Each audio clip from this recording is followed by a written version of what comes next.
বঙ্গবন্ধু হত্যা মামলার অন্যতম আসামি অবসরপ্রাপ্ত লেফটেন্যান্ট কর্নেল খন্দকার আব্দুর রশিদের সঙ্গে গতকাল পর্যন্ত তিনি আমাদের জানিয়েছেন যে ৭৫-এর ১৫ই আগস্টের ঘটনাবলী, যে ঘটনার জন্যে তারা দায়ী এবং তাদেরকে দায়ী করা হয়েছে, মামলা করা হয়েছে, অভিযুক্ত করা হয়েছে, শাস্তি দেওয়া হয়েছে, শাস্তি বিধান করা হয়েছে এবং তারা তা অনেকটা স্বীকারও করে নিয়েছেন। কিন্তু এই পরিকল্পনার সঙ্গে, এই ঘটনার পরিকল্পনার সঙ্গে কেবল তারাই যুক্ত ছিলেন না, আরও অনেকেই যুক্ত ছিলেন এবং তাদের পরিকল্পনা আরও ভয়াবহ ছিল, সেটি দেশের জন্য কল্যাণকর হতো না। আজকেও আমরা ওই ঘটনাবলী নিয়ে কথা বলবো, তবে গতকাল যেখানে শেষ করেছিলাম আমি শুরু করছি সেখান থেকে আজকে। কর্নেল আব্দুর রশিদ, আপনি সেনাবাহিনীতে ওই সময় যখন ছিলেন তখন আপনার ইমিডিয়েট বস কে ছিলেন, অর্থাৎ অধিনায়ক ছিলেন আপনি? আপনি কার আন্ডারে ছিলেন? ব্রিগেডিয়ার খালেদ মোশাররফ। ব্রিগেডিয়ার খালেদ মোশাররফ। এবং কর্নেল ফারুকের ক্ষেত্রে ব্রিগেডিয়ার খালেদ মোশাররফ। আপনাদের দুজনেরই? জি। আর্টিলারি এবং আর্মার ডাইরেক্টলি সিজিএস এর আন্ডারে ছিল, ওইটা সাধারণভাবে ব্রিগেডের আন্ডারে ছিল না। তো এই পরিকল্পনা নিয়ে বা এইসব বিষয় নিয়ে কখন ওনার সঙ্গে আপনারা শেয়ার করেছেন? কার সঙ্গে বললেন? খালেদ মোশাররফের সঙ্গে? না, বা মুজিবের এই শাসন আমল নিয়ে বা আপনাদের ক্ষোভ অসন্তোষ এগুলো নিয়ে কখনো? জেনারেল আলাপ হয়েছে, কিন্তু পরিবর্তনের ব্যাপারে ওনার সাথে আমি কোনো আলাপ করিনি এবং উনিও আমার সাথে কোনো আলাপ করেন।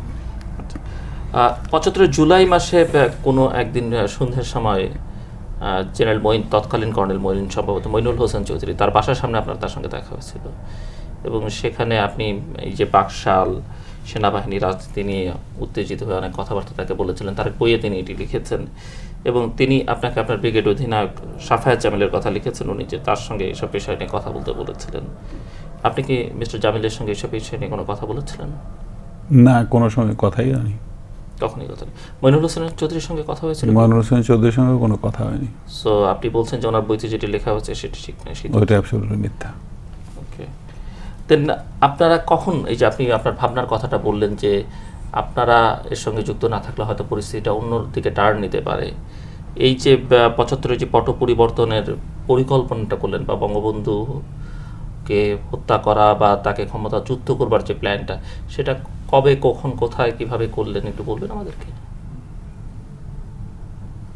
না, সেটা চিন্তার যে একটা পরিবর্তন, অন্য ধারার একটা চিন্তা আসা উচিত, সেই ব্যাপারে আমি অনেক চিন্তা করেছি এবং সেই ব্যাপারে কর্নেল ফারুকের সাথে অনেক কথা হয়েছে যে আমার চিন্তাধারাটা কি।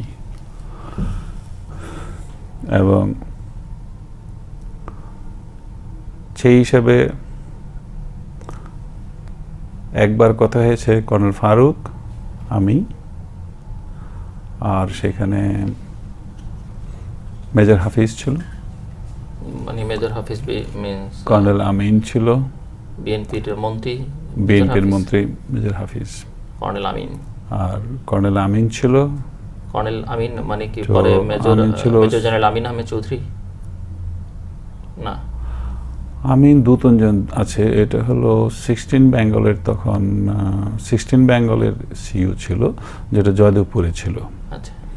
তারপরে ওর অন্য জায়গায় পোস্টিং হয়ে যায়। হাফিজ তখন ফার্স্ট বেঙ্গল রেজিমেন্টে ছিল এবং হাফিজের পরবর্তীতে পোস্টিং হয় বিএম ব্রিগেড হিসেবে। আচ্ছা।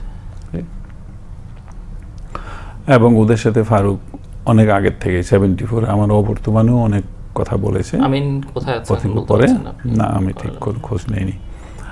এবং ওর সাথে এয়ারফোর্সেরও 2-1 জন কথা বলছিল, কিন্তু আমি পরবর্তীতে বেশি ওর সাথে কথা বলতে চাইনি, শুধু একবার ওদের সামনে কথা বলেছি। তারপরে সেটা হয়েছিল এবং সেইখানে কোন সময়টাতে? এটা হবে আপনার end of June, maybe beginning July. তো সেইখানে এই চিন্তাধারার মধ্য থেকেই তখন কথা আসছিল,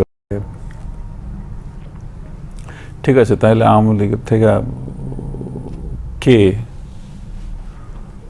এই পরিবর্তনকে মেনে নিয়ে প্রেসিডেন্ট হতে পারে।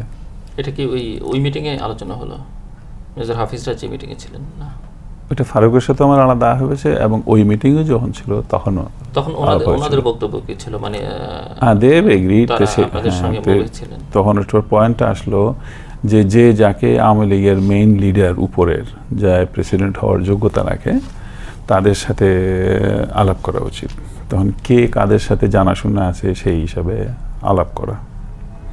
সেইখানেই সিদ্ধান্ত হয়েছিল যে আমি খন্দকার মোশতাকের সাথে আলাপ করব। আর সেটি কি কেবলমাত্র খন্দকার মোশতাক আপনার পূর্ব পরিচিত বলেই? না, আমি জানি যে আমি আমার আব্বাকে নিয়ে যে ওরা এখানে আমি যেতে পারবো, গেলে আমি আলাপের একটা সূত্র খুঁজে বের করে আমি আলাপ করে ফেলবো। কর্নেল ফারুকের সঙ্গে আলাপের দায়িত্ব নিচ্ছেন? কর্নেল ফারুক সাহেবের আলাপ করার দায়িত্ব ছিল নজরুল ইসলাম সাহেবের সাথে। নজরুল ইসলাম। আর হাফিজ বলেছিল ওর সাথে জানাশোনা আছে তাজউদ্দিন সাহেবের, ও তাজউদ্দিন ইসলামের সাথে আলাপ করতে পারে। আর আমিন কার সাথে আলাপ করার জন্য সেটা আমার মনে নেই।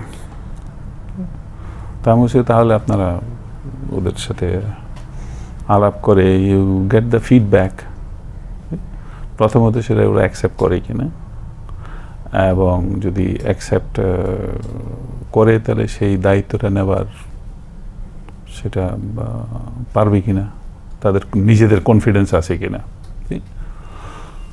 তো সেটা কথা হয়েছে। তো সুতরাং এরপরে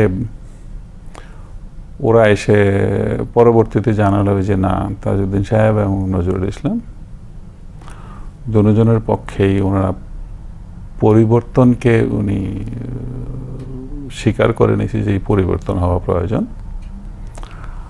আর কিন্তু এই দায়িত্বটা পালন করতে গিয়ে ওরা পারবে কিনা ওদের সন্দেহ আছে, কারণ তার আগে এইসব কথাবার্তা ওনারা কারোর সাথে বলতেও পারবেন না টু গেট দ্য ফিডব্যাক কে না আমার একটা স্ট্রং সাপোর্ট আওয়ামী লীগ দিবে। তো সেই জন্য ওরা একটু ভীত ছিল। পরবর্তী একদম লাস্টে আমি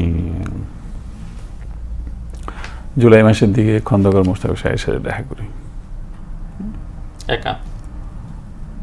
আমার আব্বাকে নিয়ে একাই। হ্যাঁ, আগামা সিলেনের বাসায়? আগামা সিলেনের বাসায়। তো ওখানে দেখা গেছে হয়তো আব্বা গেছিলেন, ওনারা খাওয়ার অ্যারেঞ্জমেন্ট করেছিলেন যে না আসছেন রাত্রে খেয়ে যাবেন। তো দ্যাট মিনস আমি দেখলাম যে এটাও ভালো। আমি জানি যে আব্বা যখনই যেতেন উনি খাওয়া দাওয়া করিয়ে তারপরে বাসায় পৌঁছে দিতেন, তার মানে উনি এমনি অটোমেটিকলি যথেষ্ট টাইম পাওয়া যাবে। তো ওখানেই দেন উনিও একলা ছিলেন, সবাইকে বের করে দিয়ে, বা পলিটিশিয়ানদের কন্টিনিউয়াস লোক আসতেই থাকে বিকালবেলায় গ্রামের থেকে। তো সেখানে আমি তখন উনি বলে যে না আর কারোর আসার দরকার নেই, যে আমি নাই। তখন আমরা এমনি কথা বলতে আরম্ভ করলাম দেশের পরিস্থিতি এটা সেটা। তো এটা নিয়ে বললো তখন। তখনই ওই একই প্রশ্ন যে আপনি তাইলে ওকে আপনারা বদলাতে যাচ্ছেন না কেন? Either you should rectify him or you should change him. তো রেকটিফাই করার জন্য যে চেষ্টা করা হয় নাই তা করা হয়েছে, কিন্তু রেকটিফাইয়ের কোনো রাস্তাই নেই যে উনি রেকটিফাই হবেন, এবং এটার সাথে বাইরেরও অনেক যোগাযোগ আছে। পরে বললেন যেটা রাশিয়া এবং ইন্ডিয়াও এটার সাথে জড়িত আছে, সুতরাং এই স্টেপগুলি ওইভাবেই নেওয়া হচ্ছে। বঙ্গবন্ধু মুজিব যেসব স্টেপগুলো নিচ্ছেন এই ওয়ান পার্টি সেটা জড়িত আছে, কিন্তু আমরা যতবারই না করছি তো উনি আমাদের কথার কোনো মূল্য দেননি। তার পরিবর্তন good link with USA that time, you know. হ্যাঁ জানি আছে। তো আমি বললাম তাহলে পরিবর্তন আমরা কিভাবে করবো? রাজনৈতিক পরিবর্তন তো এভাবে হয় না, পরিবর্তন হয় শুধু মিলিটারি দিয়ে। তা আমি বলি মিলিটারি এটা পরিবর্তন কেমনে করবে? আওয়ামী লীগ এত স্ট্রং, দেশের ইন্ডিপেন্ডেন্ট হয়েছে, স্বাধীনতা সংগ্রামে ওদের একটা ভূমিকা, এটা তো আমাদের ভুলে যাওয়া উচিত না। সুতরাং সেই হিসেবে গিয়ে এটা নিলে আর্মি বা কেমন করে সামলাবে? সুতরাং সেটা আর্মির ওই দায়িত্বের মধ্যে নেওয়া সম্ভব না, এটা নিলে আপনাদেরই নেওয়া উচিত। তখন উনি বলে, হ্যাঁ আর্মি যদি পরিবর্তন করে তা আমি সেই দায়িত্বভার গ্রহণ করতে পারি। তা আমি বলি, তাহলে আপনি যদি প্রেসিডেন্ট হন তাহলে কি এটা মনে করেন যে আওয়ামী লীগ আপনাকে সাপোর্ট করবে, তারপরে আওয়ামী লীগকে আপনি ম্যানেজ করবেন এবং সেটা সম্ভব হবে আপনার দ্বারা? উনি বললেন যে হ্যাঁ, I am confident, I will manage. আমি প্রেসিডেন্ট হই, সেটা আমার দায় দায়িত্ব, সুতরাং আমি সেটা করতে পারবো। তো তখনই উনি বললেন যে যদি সেটা হয় তাহলে, যদি পরিবর্তন হয় তো পরিবর্তনের মধ্যে একটা জিনিস, যে তোমরা পরিবর্তন হলে শেখ মুজিবকে কি করবে?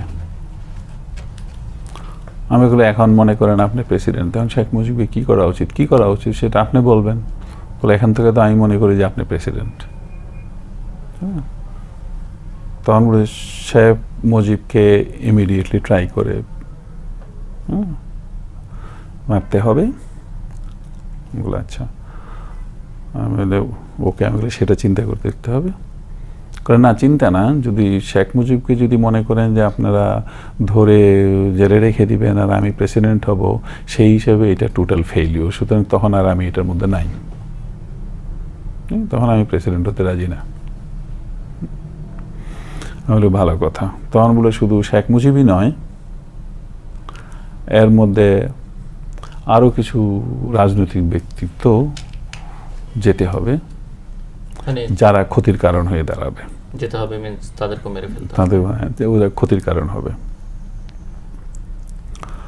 তো যেমন তা আমি বললাম যে তাহলে ওরা কারা? তো বলল যে এক হলো আপনার তাজউদ্দিন, আর এক মনসুর আলী, শেখ মনি, শেখ মুজিব তো আছেই, আর হবে শেখ মুজিবের বড় ছেলে কামাল, কামালের শ্বশুর। কামালের শ্বশুরের নামটা আমার মনে নেই, ওরা কোথাও একটা কলোনিতে থাকতো। তিনি কি খুব অ্যাক্টিভ কোনো কিছু ছিলেন না? ওনার কথা হলো যে এই লোকগুলোর সাথেই যে অধিকার সূত্র হিসেবে যদি শেখ মুজিবের কখন কিছু হয়, তাহলে ভারতের সাথে ওদের নেতৃত্ব ভারত অ্যাকসেপ্ট করবে, এই একটা আন্ডারস্ট্যান্ডিং আছে। কামালের কথা কি বলেছিলেন না? কামালের শ্বশুর? কামালের শ্বশুর। আচ্ছা, কামালের শ্বশুর। কথা বললেন? কামালের শ্বশুরের নামও আমার মনে নেই, চিনিও না, জানিও না। তারপরে আরো এক দুজনের নাম বলেছে, আমার ঠিক মনে আসছে। কামরুজ্জামান বা সৈয়দ নজরুল ইসলাম সাহেবের নাম বলেছেন? কামরুজ্জামানের নাম বলেছে, সৈয়দুল ইসলামের না, কামরুজ্জামান নাম বলেছেন, নজরুল ইসলামের নাম বলেননি। তো তোমার আইডিয়া ইজ ক্লিয়ার। এখন ভারতের সাথে তাদের কদ্দুর আন্ডারস্ট্যান্ডিং বা মুজিব কদ্দুর আন্ডারস্ট্যান্ডিং করছে, কিছু হলে they will be the acceptable leader and India should support them. ওইটা না ওনার ব্যক্তিগত রাজনৈতিক কেরিয়ার হিসেবে ওইটার মধ্যে কোনো ইন্ডিকটিভনেস আছে, সেটা আমার জন্য তখন এই কারণগুলোই হতে পারে। তো I did not overlook it can B A personal also. তো এরপরে আইডিয়া আমার কাছে পরিষ্কার হয়ে গেল। তো দেন আমি বললাম যে then we had a detail discussion with colonel Farook, at least Khandaqar Mushtaq will be agreeable, and he also has a link at least with the Western countries, better relation. Maybe he is not friendly with Russia and India much. তখন ও বলল যে ঠিক আছে। তখন আমরা যে এই কথা তুমি কাউকে বলতে পারবো না। ফারুক বললো যে এক কথা, আমি বলে দেখো এত কমপ্লিকেটেড, আমার মনে হয় এটা আমরা বাদই দিই। সেটাও আমি বলেছি, এত কমপ্লিকেটেড ম্যাটার্স যে এই ম্যাটার্সে আমরা এটা বাদই দিই। তখন বলে যে না, আমরা বাদ দিলে এখন আমরা মারা পড়ছি, আমরা মারা পড়ছি, সুতরাং এটা করতেই হবে এবং এটা করবো, নাহলে আর কেউ সাথে করবো, যাই হোক। তাহলে আমি জানি আরো লোক আছে, কেউ না কেউ করবেই। তো আমি দেখলাম যে ও যেহেতু এটা অন প্রিন্সিপাল এগ্রি করছে, that why not, at least Awami League will survive. এবং সত্যিকার অর্থে তখনকার ওই সিচুয়েশনে আওয়ামী লীগ যে আজকে রাজনীতিতে আছে, এটা একমাত্র আমারই অবদান। সুতরাং তখন আমরা প্ল্যান অ্যান্ড ওয়ার্কআউট করলাম যে ঠিক আছে 14 নাইটে। তখন প্ল্যানের মধ্যে আরেকটা জিনিস ছিল যে তখন আপনার আমরা এগুলো to take out the unit out, so that was a problem. তখন আমি সাজেস্ট করলাম যে তুমি একটা কাজ করো, কে armoured corps and artillery unit, ওরা প্রত্যেক থার্সডে নাইটে, কারণ ফ্রাইডে আমাদের ছুটি, উইকলি হলিডে, সুতরাং থার্সডে নাইটে আমরা নাইট ট্রেনিংয়ে যাব অ্যাজ এ কম্বাইন্ড ফোর্স, এবং সেটার পারমিশন সিজিএস এর মানে ব্রিগেডিয়ার খালেদ মোশাররফের থেকে ওইটা পারমিশন দেওয়া, এবং ওরা ইউনিটকে লিখে দেখ যে আমাদের নাইট ট্রেনিংয়ের প্রয়োজন আছে ফর কোঅর্ডিনেশন, সুতরাং দুজন নাইট ট্রেনিং করবে এই দুটো ইউনিট। তখন আমরা মাঝখানে ওই থার্সডে ফ্রাইডে নাইটে we use to take the unit out and we use to take the, দুজন মিলে চিন্তা করছিলেন, দুজন মিলে চিন্তা করে, এবং সেটা খালেদ মোশাররফ সেটা পারমিশনও দিয়েছে। পারমিশন দেওয়ার পরেই আমরা করতে পারি, তাছাড়া করা সম্ভব না। তো খালেদ মোশাররফ সেটার পারমিশন দিয়েছেন। পারমিশন দেওয়ার পরে আমরা প্রত্যেক থার্সডে নাইটে আমরা নাইট ট্রেনিংয়ের জন্য সারা রাত্রের জন্য বাইরে চলে যেতাম। কোন সময় থেকে শুরু করলেন? এটা জুলাই থেকে। হ্যাঁ, জুলাই থেকে আমরা এভরি সাথে চলে যেতাম, এবং এটার আইডিয়া ছিল যে any day we do it, make the move, then আমরা শুধু ওই থার্সডে ফ্রাইডে নাইটেই করব, তাহলে আমরা ইউনিট নিয়ে আমরা বাইরে যেতে পারছি। সুতরাং এটা কারো কোনো সন্দেহের কোনো কারণ হচ্ছে না। সুতরাং সেই হিসাবে ডেট ফিক্স করো। তো সেই হিসাবে ডেট ফিক্স করে সে করা হয় 14-15 নাইটে। So rather than the 14th and 15th August night, it is better, it is Friday and it's a good day. So we pray to Allah that with final judgment it will be God. If somebody gets assassinated, so it is a question of life, so the God will decide whether it is justified or not. It may be a successful or it may be a failure. So we are ready for both. And then this is the Independence Day for Pakistan and India, so everybody is busy there also. So that was decided and we kept the date to ourselves. It was neither told to Zia nor it was told to Mushtaq. জিয়ার সঙ্গে এরপর আর যোগাযোগটা হয়নি আপনাদের? না, আমি আর তখন কোনো যোগাযোগ করিনি, আমি নিজেই কোনো যোগাযোগ করিনি। কর্নেল তাহের চেষ্টা করেছিলেন যোগাযোগ করতে? তাহেরের সঙ্গে তো অলমোস্ট এভরি উইক একবার যোগাযোগ হতো। আচ্ছা, বাট আপনারা আপনাদের মুভের কথা বলেন না, তিনি না, আমাদের মুভের কথা আমি কিছুই বলি নাই। হ্যাঁ, কিছু হচ্ছে, হবে, যখন হবে তখন জানানো হবে। ঠিক আছে, থেকে অন্য কিছু বলেননি? বা না, অন্য কিছুই বলেননি। খালি সবসময় এটা বলতেন আমাকে এক সপ্তাহ আগে বলতে হবে। আচ্ছা, আমি যখন হবে তখন এক সপ্তাহ আগে, যখন না হবে তখন তোমাকে আমাকে কি বলবো। তো সেই অবস্থায় চললো। দেন আপনি এবং কর্নেল ফারুক ডিসাইড করলেন যে 14th and 15th নাইট, হ্যাঁ, that is suitable for us. অন্য কেউ ছিলেন এই চিন্তায়? না, ওই ডেটের মধ্যে আমরা কাউকে শেয়ার করতে দেইনি। That we did not. We find it is too risky. In the meantime, August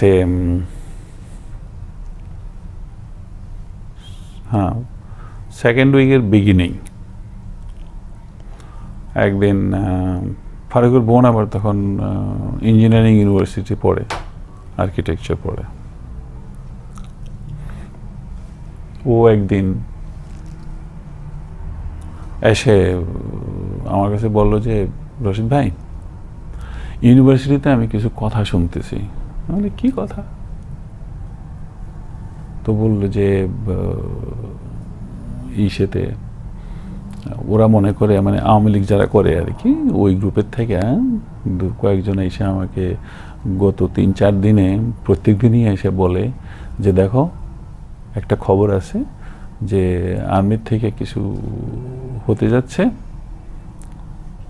Sheikh মুজিবের এগেনস্টে, সুতরাং সেটাতে তোমার ভাই জড়িত আছে এবং ওদেরকে এই তখন আবার করছিল আপনার একটা প্রোগ্রাম হওয়ার কথা ছিল শেখ মুজিবের ঢাকা ইউনিভার্সিটিতে on 15th or 16th অগাস্টে 15th অগাস্টে সকালে, হ্যাঁ, একটা প্রোগ্রাম হওয়ার কথা। সব জায়গা থেকে আওয়ামী লীগের স্টুডেন্ট লিডারশিপ ওরা আসছে এবং ওই মিটিংটার পরে ওদের বললো যে ওদের স্টুডেন্টদের আইডিয়া হলো they will declare him as the life long president এবং ওই মিটিংটার পরেই then he will order the action in the army.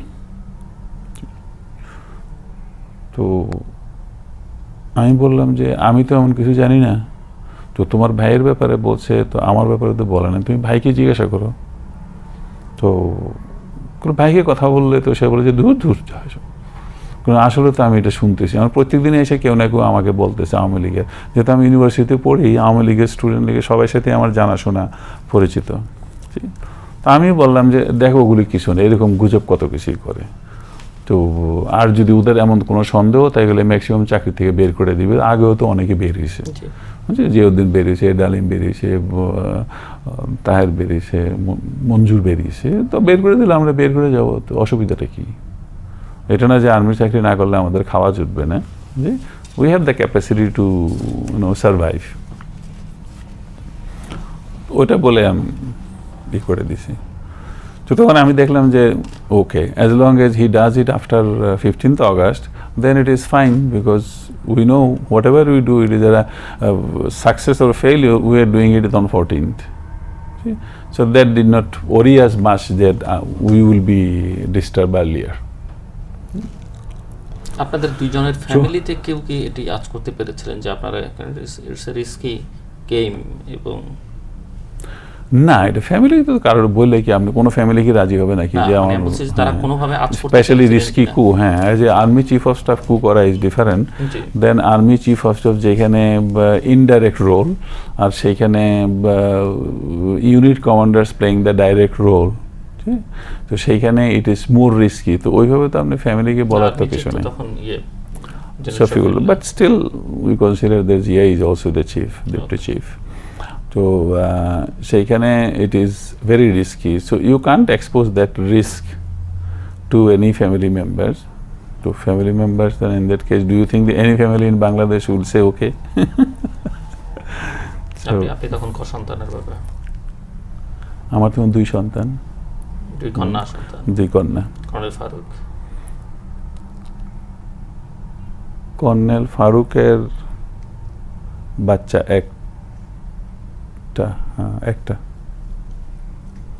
একটা বাচ্চা। তো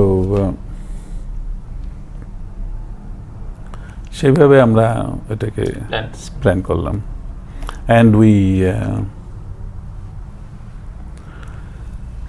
16 Bengal and 1st Bengal,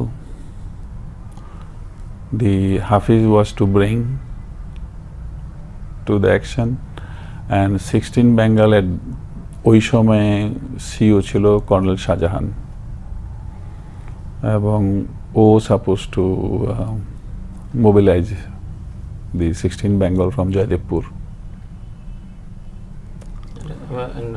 major Hafiz ছিলেন কোথায় তখন? BM2 1st Bengal Regiment, brigade headquarters, Dhaka brigade headquarter.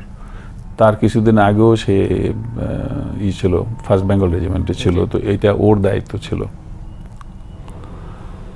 তো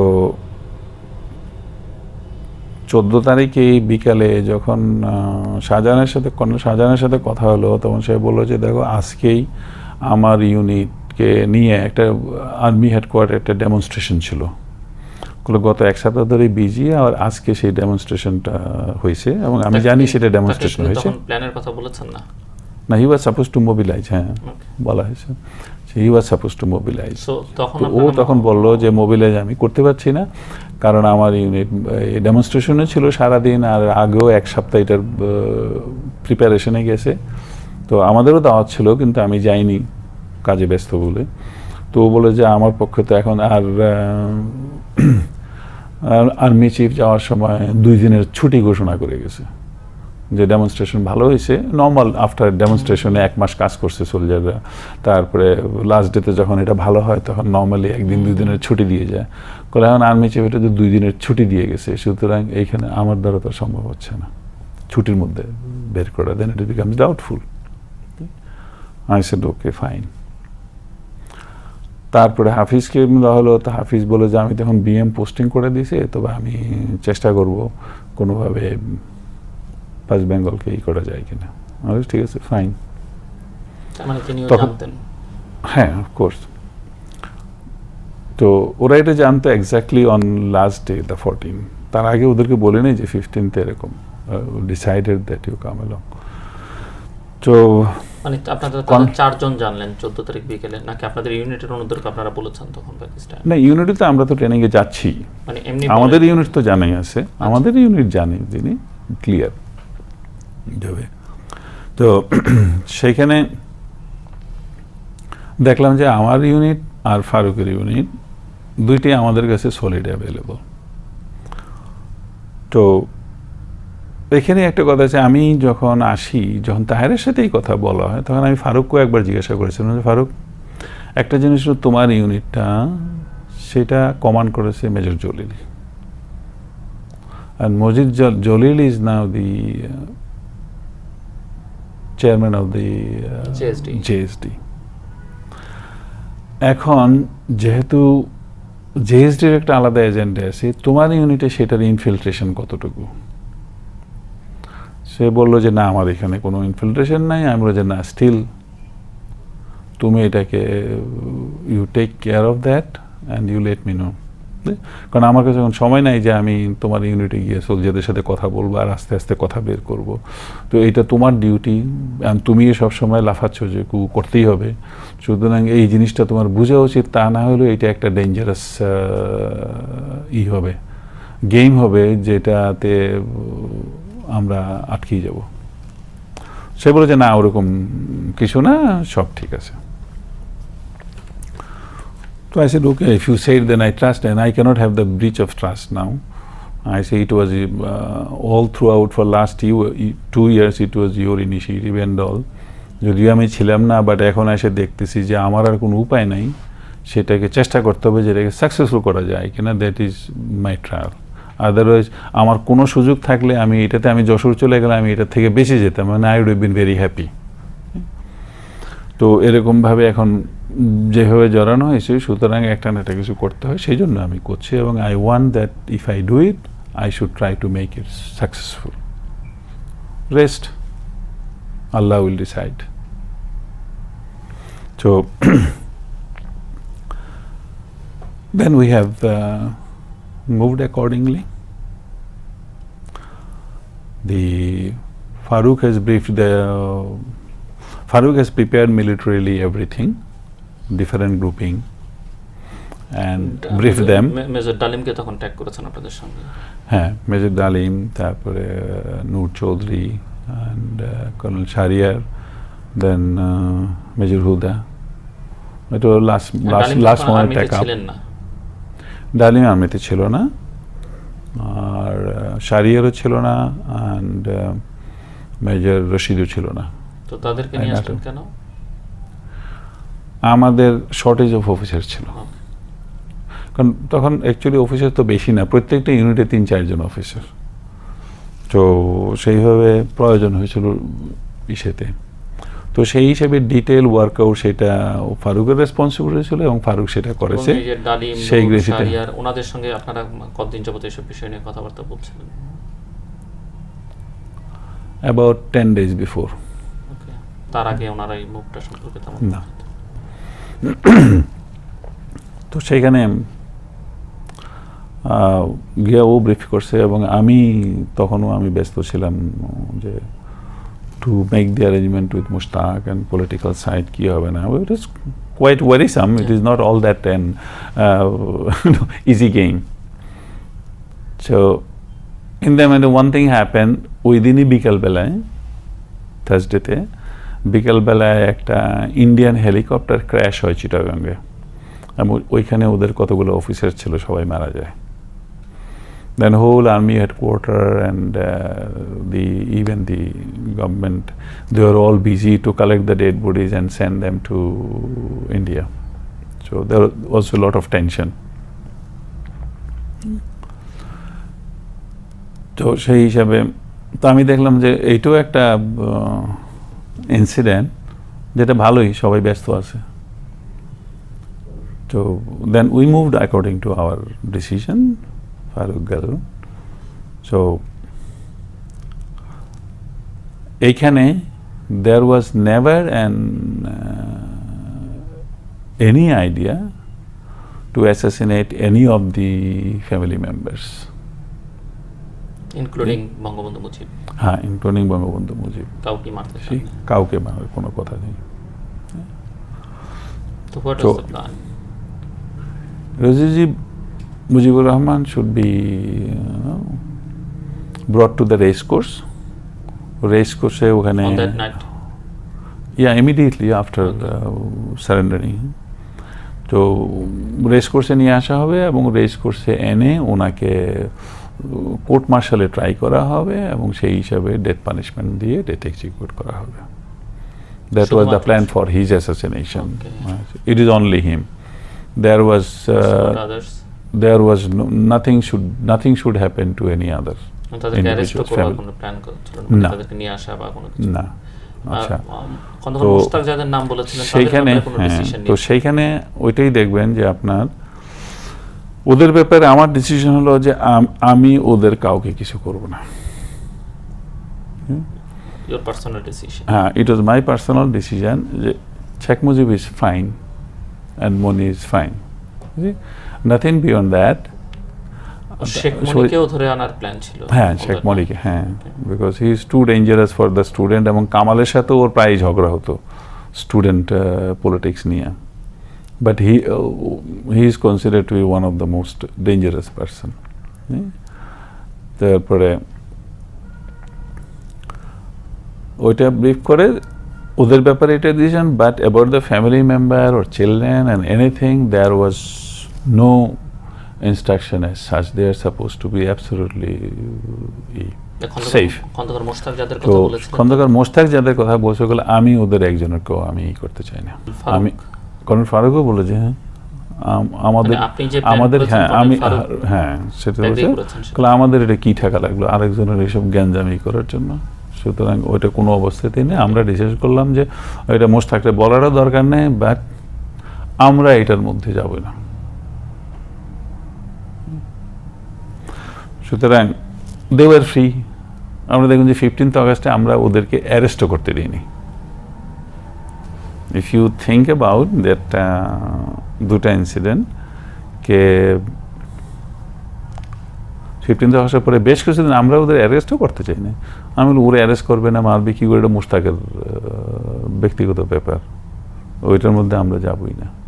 আচ্ছা, তারপর বাই দ্যাট টাইম মুশতাক এবং আপনারা একসঙ্গে হয়ে গেছেন এবং একজনের দায়িত্ব আরেকজনকে তখন বহন করতেই হতো। মানে আপনি যখন বলছেন যে মুশতাক করবে, তখন আপনি তো তার থেকে নিজেকে মুক্ত করতে পারতেন আলটিমেটলি। না, মুশতাক যদি নিজে কিছু করতে হয় সেটা তো সে পরে করবে, আমি জানি। আমি সেটা ওই দিন কেন করব, এবং পরে তো আমার কাউকে ক্ষতি করার কোনো না। আমার তো ওই দিন যা হবার তাই হবে। যেই 2-3 টার্গেট আছে ওদের যা হওয়ার হবে, এর পরবর্তীতে তো আমাদের আর করার কিছু না। সেখানে আপনি নিশ্চিত হলেন কিভাবে যে আপনি যে ইতিবাচক পরিবর্তনটা আনতে চাইছেন সেটি অন্য কেউ করবে? মানে এই ব্যাপারে নিশ্চিত হলেন কি করে যে শেখ মুজিবকে সরিয়ে দিলেই যেই আসুক খন্দকার মোশতাক করে নিয়ে? এটা একটা পলিটিক্যাল ক্যালকুলেশন যে কেউ আওয়ামী লীগের থেকে প্রেসিডেন্ট হলে অ্যান্ড আওয়ামী লীগের পার্লামেন্টকে রাখলে, ঠিক আছে, এবং তাইলে Awami League will feel confidence কে আমরাই ক্ষমতায় আছি, সেটা একটা। আরেকটা হলো যে ওদেরকে কেউ ক্ষতি করার জন্য কেউ আর লাভ দিয়ে আসতে পারবে না, কারণ ওরা ক্ষমতায় আছে, সুতরাং মারতে গেলে ওরা মারা পড়বে। 14 তারিখ রাতে মুভ করলেন আপনারা, রাইট। কটার দিকে?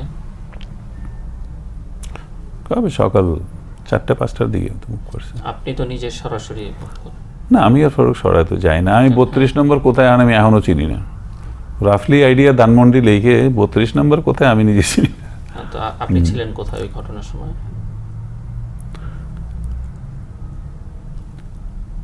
মোবিলাইজ যখন করা হয় তখন আমি সকালবেলায়, রাত্রেবেলায় তো বলা আছে মোশতাককে যে উনি আছেন, সন্ধ্যাবেলা টেলিফোন করতে গেলে আপনি এখানে আসেন না কোথাও, ঠিক আছে? হ্যাঁ, আমি বাসায় আছি। আমি বললাম যে সকালবেলা আসবো আমি, কারণ আমার দায়িত্ব ছিল ওনাকে নিয়ে আসা প্রেসিডেন্ট করে রেডিও সেন্টারে, টেলিভিশন সেন্টারে, রেডিও স্টেশনে গেছিলাম আমরা। তো ওনাকে নিয়ে আসা, তো আমি জানি আমার সকালে যেতে হবে। আমি সকালে যাওয়ার আগে আমি আবার হাফিজ আর করেন আমিন, ওরা দুজনকে ডাকে আবার আলাপ করলাম যে ঠিক আছে তোমরা আসতে পারো নাই, বাট উই আর মোবিলাইজিং। 15 আগস্টের সকালে? 15 আগস্টের সকালে, টু আর্লি, ফজরের নামাজের আগে। ফজরের নামাজের আগে 14 তারিখ কখন ট্রুপস মুভ করলো? 14 তারিখ রাতে ওই তো সকাল 4টার দিকে, 4টার তো ওরা 4টার মানে ফজরের নামাজের আগে। দেওয়ার জি, ওরা পড়ছে তো বিভিন্ন এরিয়াতে, যখন টিমের নেতৃত্ব দিচ্ছেন, যখন ইসের অপারেশনের নেতৃত্ব কে দিচ্ছিলেন? অপারেশনগুলো ডিটেইল করার জন্য কর্নেল ফারুকের রেসপন্সিবিলিটি। সারা রাত্র ওই ব্রিফ করছে, ওই প্রিপারেশন করছে, ওই গ্রুপিং তৈরি করছে, এবং ওই গ্রুপিং পাঠাবে, ওদেরই ট্রান্সপোর্টেশন অ্যারেঞ্জমেন্ট এগুলি সব করছে। আমার কাছে যা ট্রান্সপোর্টেশন ছিল সেটা আমি দিয়ে দিছি, আর বাকি ওটা করছে। তো সেইখানে আমি এদিক দিয়ে ব্যস্ত। তো তখন আমি ওদেরকে ডাকলাম, ডেকে বললাম মোবিলাইজেশন হয়েছে, এখন তোমরা তোমাদের ইউনিটে যাও। তখন ও বললো যে ইউনিটে যাওয়ার আগে আমরা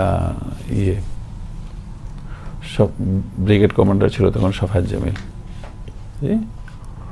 তো সফায়েত জামিলের এখানে গিয়ে সফায়েত জামিলকে সাথে কথা বলি, তাইলে এটা ইজি হয়। ফার্স্ট বেঙ্গল, হ্যাঁ, মেজর হাফিজ। তাই চলো, তো ওদের লোকেশনগুলো আমাদের কাছেই ছিল। জিয়ার বাসাও আমার ইউনিটের পেছনেই, এবং কর্নেল জামিলও কাছেই ছিল। তো আমরা সবাই আমার ইউনিট থেকে, আমি আমার ইউনিটে ছিলাম, আমার ইউনিট থেকে সেখানে ওরা আসা পরে আমরা বেরিয়ে হেঁটে হেঁটেই কর্নেল জামিলের এখানে গেলাম। তো জামিলের কাছে গিয়ে তারপরে হাফিজ নিজেই তখন কর্নেল জামিলকে ব্রিফ করলো, তো এটা হবে। তখন যখন কথা চলছিল তখনই army headquarter general Shafiullah telephone আসলো সমাজে, যে এরকম শেখ মুজিব সাহেব টেলিফোন করেছে, দেয়ার আর সাম ট্রুপস দেয়ার, তো তুমি জানো কিনা?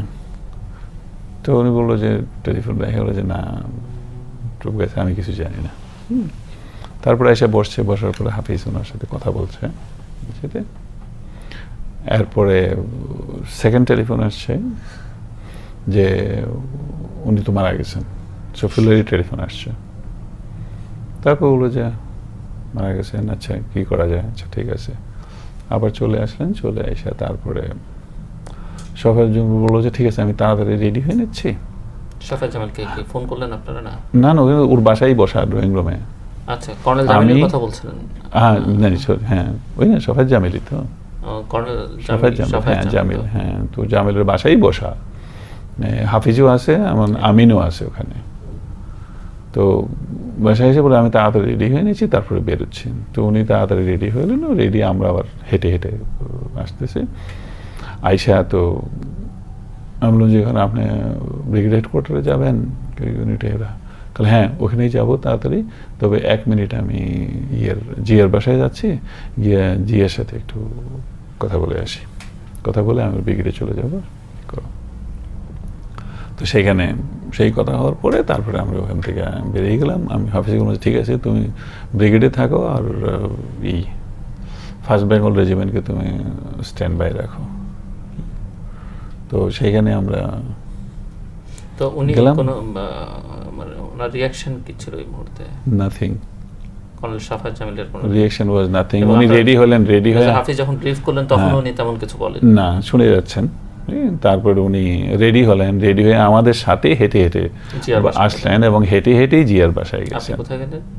আমি ওখানে এসে আমার ইউনিটের টার্নে গিয়ে বলছিলাম আমি আমার ইউনিটে আপনার যাই। reaction কি ছিল যখন আপনি আমার- আপনি কি ওইখানেই প্রথম শুনলেন যে বঙ্গবন্ধু মারা হ্যাঁ, গেছেন? ওখানেই শুনছি। হ্যাঁ, তখন আমি বললাম যে দেখেন আমার তো এখন সময় নেই, তো আমাকে যেতে হবে তাড়াতাড়ি খন্দকার মোশতাককে রেডিও সেন্টারে নিয়ে আসতে, কারণ অলরেডি সকাল হয়ে গেছে। সুতরাং ফার্স্ট নিউজ যেতে হবে এবং নিউজের প্রথম এটাই হলো যে Khondaker Mostaq should announce and supported by the army chief and deputy chief plus air But chief, before naval that, chief.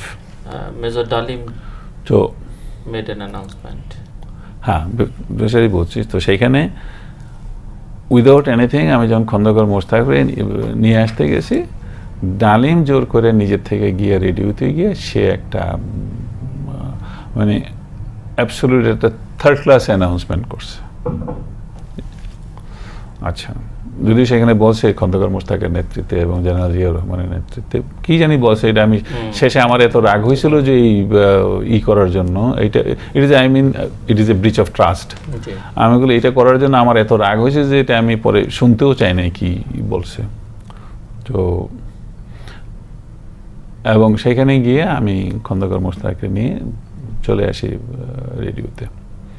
সেইখানে এসে তারপরে এই পার্টটা আমি একটু পরে শুনি। তার আগে এই যে সবাইকে মেরে ফেলা হলো, ওনার পুরো ফ্যামিলি, একমাত্র 2 মেয়ে বাইরে ছিলেন তারা, তাদের বাদে, এবং অন্যান্য জায়গায় শেখ ফজলুল হক মনি, আব্দুর রব শ্রীনিবাস সহ যাদেরকে মারা হলো,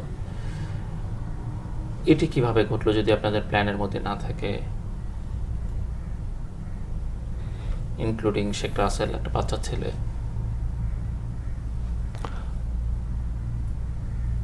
রাইট, সেটা আগে প্রথম শুনতে যাচ্ছেন। জি। সেইখানে according to me there is nothing planned and I am sure Farooq also did not thought like that. আমি বেশ কিছুক্ষণ পরে জানছি, কারণ আমি তখন মোশতাক আনতে চলে গেছি, ইন বিটুইন হয়েছে, তখন আমার কাছে কোনো যোগাযোগও নাই টেলিফোনের বা কিছু।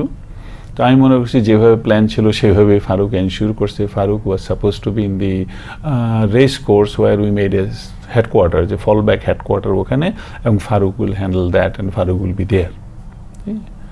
তো in the meantime Farooq রক্ষী বাহিনীর ওইদিকে যেটা গার্ড আছে ওই দিক দিয়ে ঘুরান দিয়ে ওদেরকে নিউট্রালাইজ করে ওই দিকে চলে আসবে। And Rakkhi Bahini did not do anything, they are neutralize and they are kept quiet. তো সেইখানে যখন শোনা হলো, তারপরে পরে যখন আমি খন্দকার মোশতাককে নিয়ে আসছি তখন আমি শুনছি, তখনই আমার কাছে কমিউনিকেশন এরকম, তো ট্রুপ যারা গেছিল তারা কারো কথাই শুনে না, এরকমভাবে সবাইকে মেরে ফেলছে। তো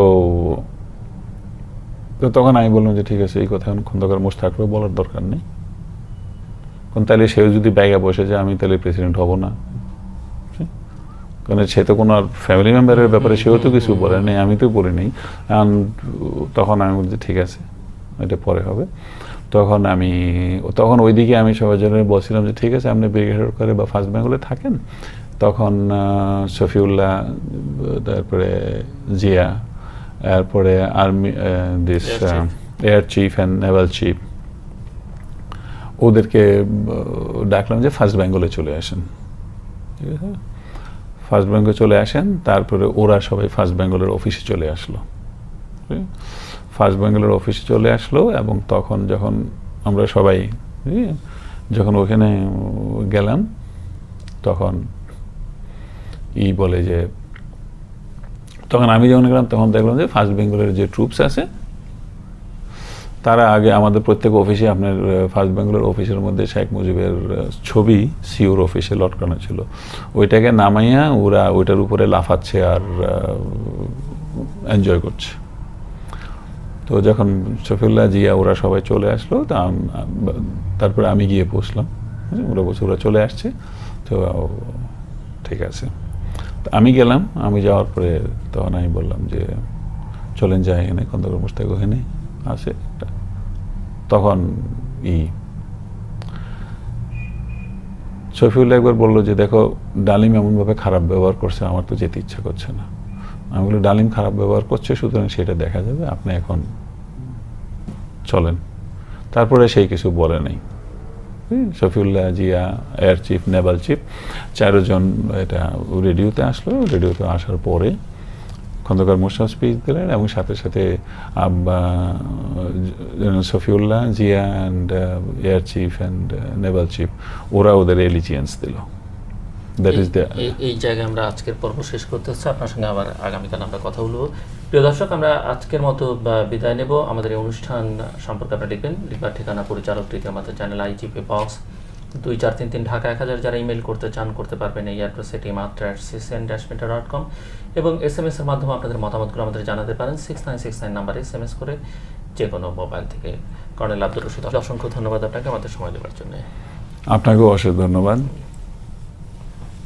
প্রিয় দর্শক, আমরা কথা বলছিলাম বঙ্গবন্ধু হত্যা মামলার অন্যতম আসামি, মৃত্যুদণ্ডপ্রাপ্ত কিন্তু বর্তমানে এক্সাইলে আছেন কর্নেল অবসরপ্রাপ্ত খন্দকার আব্দুর রশিদের সঙ্গে। উনি আমাদেরকে বলছিলেন যে বঙ্গবন্ধু শেখ মুজিবকে সপরিবারে নিহত হয়েছেন এবং এই সপরিবারে হত্যাকাণ্ডের, এমনকি বঙ্গবন্ধুকে হত্যার ওই রাতেই 32 নম্বরের বাড়িতে হত্যার পরিকল্পনাটা তাদের ছিল না।